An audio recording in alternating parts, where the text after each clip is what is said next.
Hey everyone, it's Arlen of Awaken Spanda, and I am here with Shawn Aceto, who's gonna come up here and join me. He's being shy. Come on. Come on. Shawn is on vacation, and he's heading to Florida to meet with some other people. I've known Shawn for, gosh, 5 years? 4 or 5 years. 4 or 5 years. He's my first contact, and he got me my first gongs and bowls and all of it, actually. And I'm finally getting to meet him, so this is awesome. And he brought one of his gongs that he made, actually, and I'm not going to touch it. Don't touch it. No fingers. This is, what is this called? It's a 32-inch Black Sun. Black Sun. So, anyway, you want to play it for us? I want you to play it. It's All your right. turn. Have at it. Okay, I'm going to play it for a minute, y'all, and then Shawn's going to tell us more about what he does, because I want you guys to experience the Aceto Gong world here. Let's see. Oh my goodness. Okay, here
we go.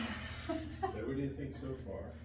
So I think it's beautiful. I mean, it's got those, like, I don't know, I just feel it in my head a lot. It's beautiful. Let's just get a good, maybe some good solid. Find some bass on it. Yeah.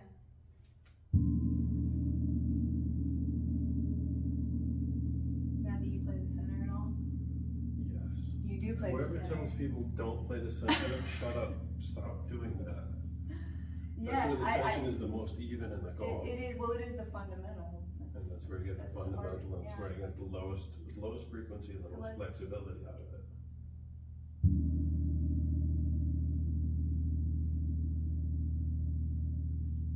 And the way that I like to do it is to just bounce it. You want to hit that membrane, usually when it's going away, so you're not beating the force of the swing.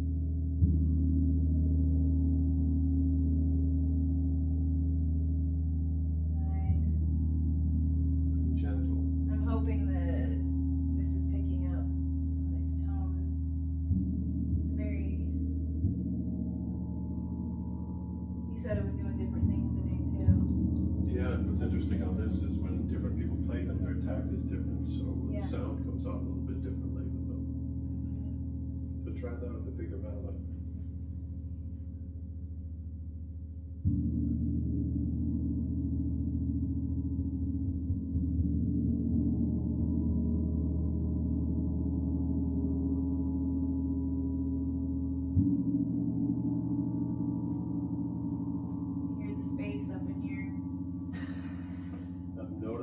lot with the gongs is this synesthesia effect I'm getting with them, like with the triangle gong or the Saturn gong. You can hear the line that membrane creates in space with those sounds, and it's something really interesting to play with. The way this is done on this particular gong, it's kind of meant to focus like a cone out as it plays. Say that right here. So the way this particular gong is made and hammered and tuned, it's made to bring the sound directly out of the center. Gotcha. Whereas something like the planetary gong is made to have a more stable, flatter sound that's going to stay at that frequency, as opposed to a symphonic, which is made a little bit differently, where the sound is going to be more dynamic and more versatile to play with. Right. So you're saying this is because it's a set frequency. It's more. It's supposed to be. Yeah, exactly. It's supposed to this be. one's a little different now. The Wu-Sing, right? Because it's not set. That's a symphonic also. Symphonic, yeah. So it's different than the. Well, they're made different. They put a different tension in them to create different soundscape for them. Right. And what my gongs typically are something that fits that space in your sonic landscape to create a bigger sound out of your gongs. Right. They're not meant to compete So with they're them more. overlap. So you would call this more of a symphonic. I wouldn't call it. You wouldn't call it. I wouldn't It's just call it it's an. It's a gong. It's a gong. It's an Aceto gong. Yeah. It's a but yeah, so Shawn, tell us about your gongs, like because you don't have, there's no set frequency. No, that's what we're saying. No, I have an opposition to the idea of a set frequency, because if you take this gong, Mercury, Mars, which one, Mercury? That's Mercury. It's meant to have a set frequency, and that might be the frequency, and then that's not. Yeah. So for me, it's an idea. It's a beautiful sound, and it's what brought me into sound in general is because the sound just is. You can like it or you don't like it. You can enjoy it or not like it. You don't have to subscribe to planets or symbolism or anything like that. For me, the symbols are visual or representative, more so than to be something specific that does a specific thing. Right. Very different. Now, when we talk about different gong players, Shawn just did a video you should check out was it on your YouTube? Yeah, it's on my YouTube. And on Instagram and whatnot, where he's showing us some of the best gong players we know, or most well-known gong players we know, their different styles and how they play. And everybody, it's funny, we are all so different and unique that everybody has a different style. I have a different style. Not everybody's playing a gong like I am. And that's what's fun for me, to come in and hear you playing my gongs that I've made and played and recorded. Right. Because sitting back there sounds entirely different. Right. So everyone's attack is different, their approach is different, the way they're going to meet the gong as it's swinging, moving is going to be different, the force, the direction in which your mallet is hitting is going to all change that and all factor into it. How we utilize the sticks. Yeah. And I think think thumbs. People talk about thumbs in, thumbs out. Does that make a difference? Oh yeah, that's right. I can't remember how Yen's. It's all about the wrist. Yen is a no thumb guy. Yeah. Is that would be right? Yeah. I mean, I was trained by Yen's. I should know these things, but yeah, he's really soft and it's all about the flip of the wrist, really, the bounce, as he says. Yes, the bounce is important because it takes the bonk out of your attack. Right.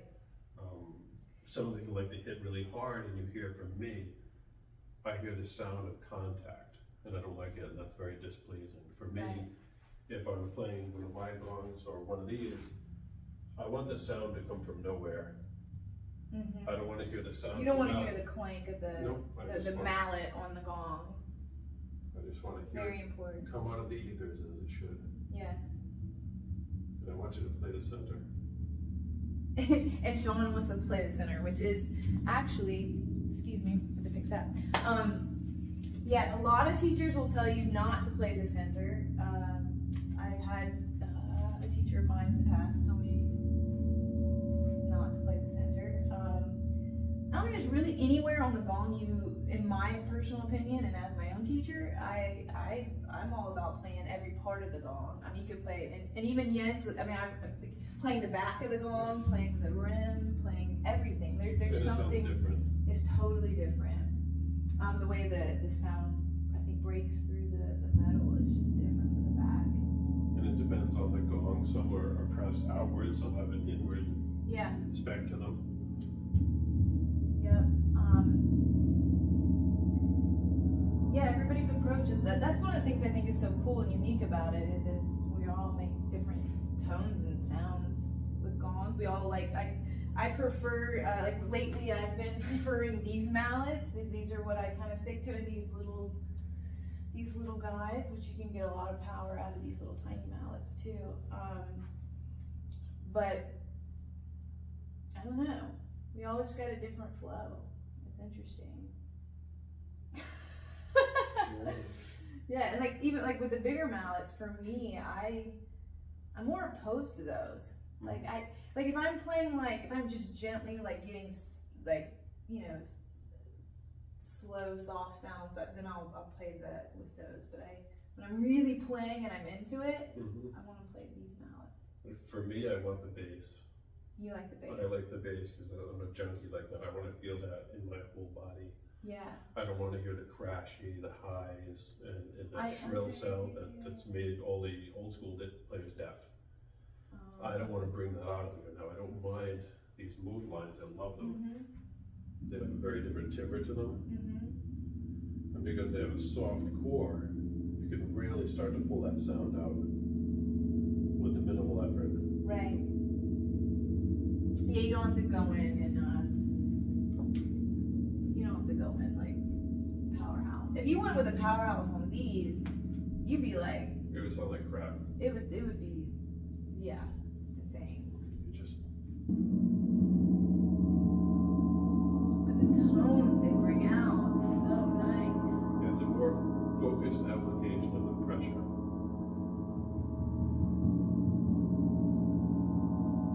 I mean, you hear that. Hopefully you guys can hear that. So tell me again what you really think.